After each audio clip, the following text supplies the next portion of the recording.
Hello সবাই, আজকে আমি চলে এসেছি ইতিহাসের একদম কাছে ডাঙ্গা জমিদার বাড়িতে।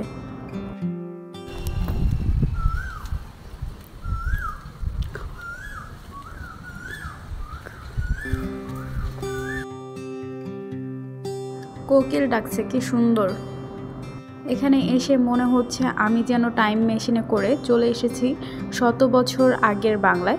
চলুন ঘুরে দেখি এই জমিদার বাড়ি আর জানি এর পেছনের গল্প।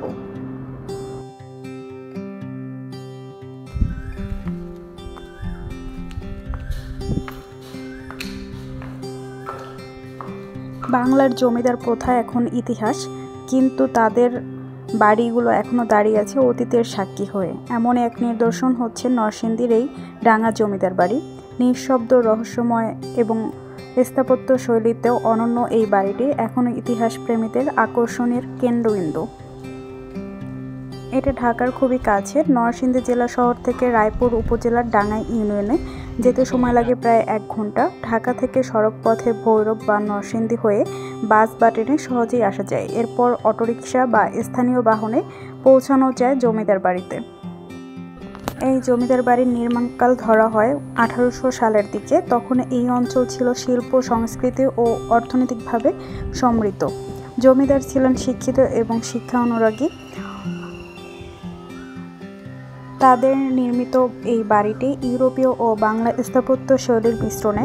বাড়ির মূল ফটকে বিশাল কাঠের দরজা, সুউচ্চ খাম, খোদাই করা নকশা এবং বারান্দা জুড়ে মোটা মোটা লোহার রেলিং রয়েছে। সব মিলিয়ে এক রাজকীয় ঐতিহ্যের ছাপ পাওয়া যায়। বর্তমান অবস্থা দুঃখজনকভাবে জমিদার প্রথা বিলুপ্তির সঙ্গে সঙ্গে বাড়িটিও ধীরে ধীরে জরাজীর্ণ হয়ে পড়ে। এখন অনেকটাই পরিত্যক্ত, তবে কিছু অংশের বসবাসকারী উত্তরসূরি পরিবার ও স্থানীয় লোকজন থাকে।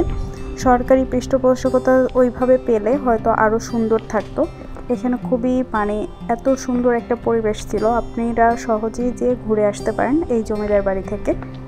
তবে সরকারিভাবে ওরকম কোনো পাহারাদার বা কিছু একটা থাকলে বা সংরক্ষণের ব্যবস্থা থাকলে খুবই ভালো হতো। যেহেতু আমি নিজের একটা দেখলাম যে পাগল শুয়ে আছে খুবই আধামর অবস্থায়, যেটা খুবই দুঃখজনক। এত সুন্দর একটা জিনিস যেহেতু ঐতিহ্যের সাথে জড়িত, তো এটাও আমাদের ওইভাবে সংরক্ষণ করা উচিত ছিল।